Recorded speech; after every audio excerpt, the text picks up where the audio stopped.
This is all in the light of hip hop. If he hadn't been criticized for Revival the way he was, he wouldn't have put out this album. And he wouldn't have dissed MGK. And if it wasn't for hip hop, MGK wouldn't have responded. And if it wasn't for hip hop, we wouldn't be expecting a response from Marshall.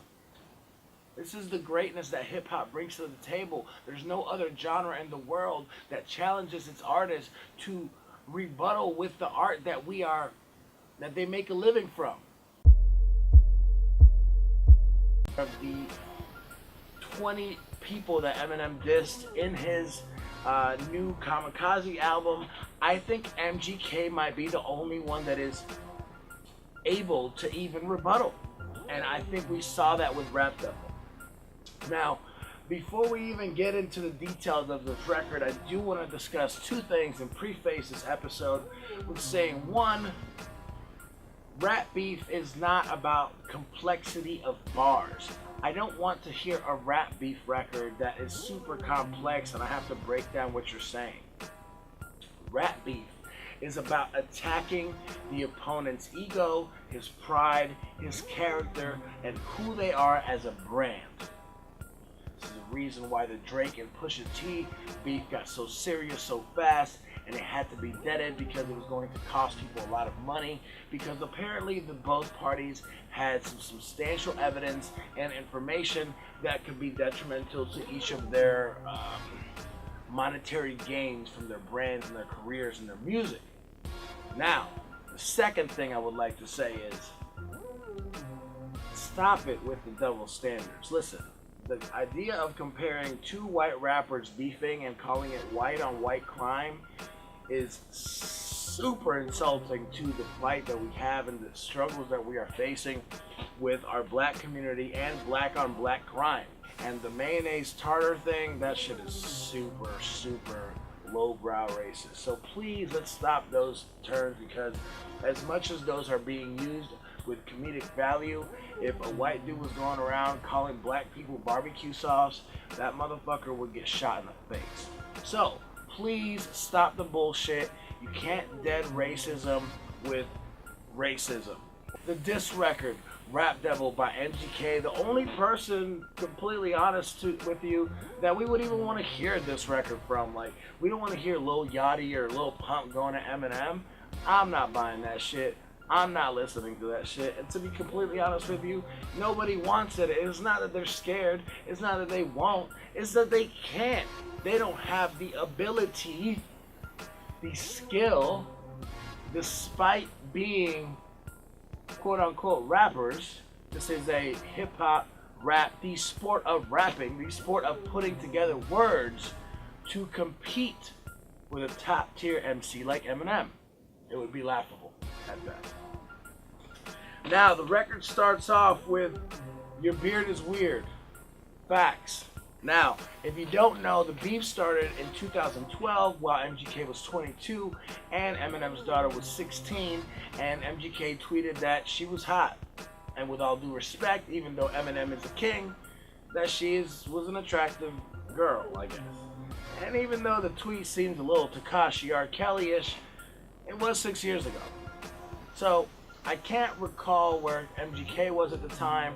I know that we did our first interview with MGK back in 2011. So it was a little bit after that. Obviously his buzz was growing and he was getting bigger. But I expected MGK to be much bigger by now. I think MGK did himself no favors by going away from the formula that made Wild Boy a success, and he did that because I'm assuming he didn't want to be a gimmick and didn't want to be the guy that just had to do party records his whole life.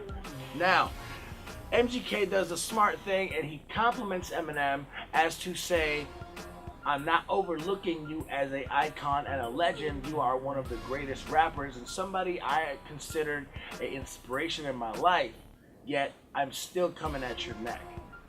It's very, very smart in the sense that he's showing respect, but he's not taking it lightly that he got called out. The sweatsuits, them shit's been trash. Being rich and being mad, I mean, like, I don't understand who would disagree with this. There's a lot of stands out here right now. A lot of standing going on.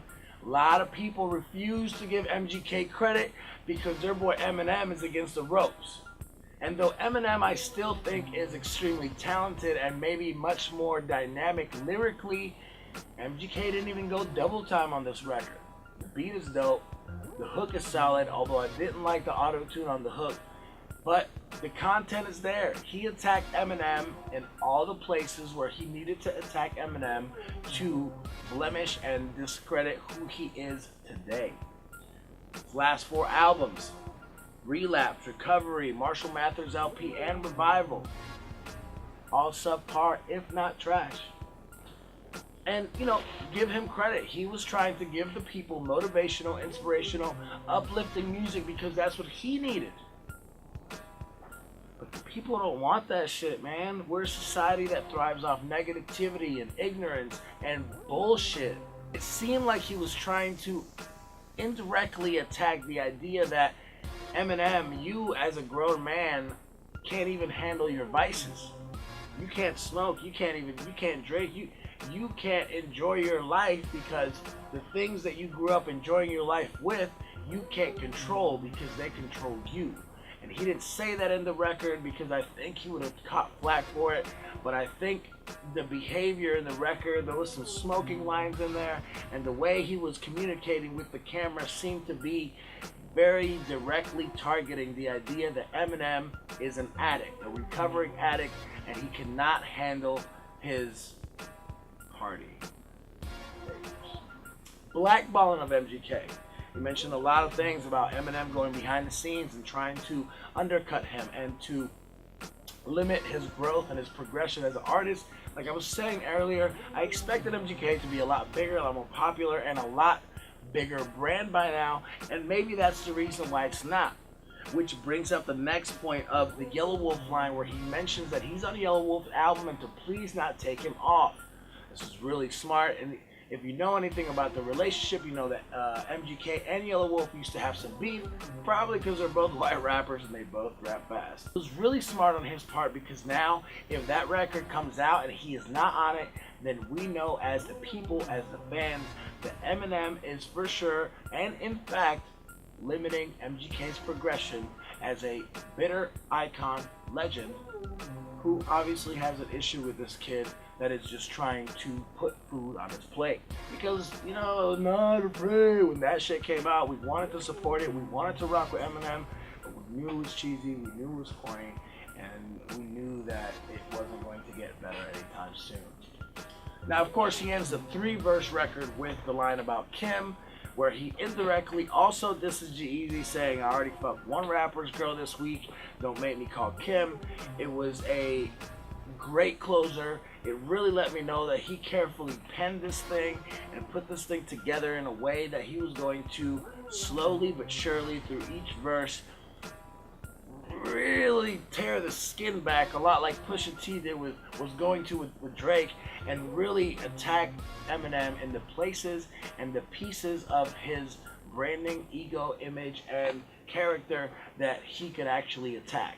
Now, we await patiently for an Eminem rebuttal. Make sure you hit the subscribe button like I said before, because we're going to have another follow-up as soon as this Eminem disc drops, and hopefully it's sooner than later. Peace, love, and hip-hop. Woo!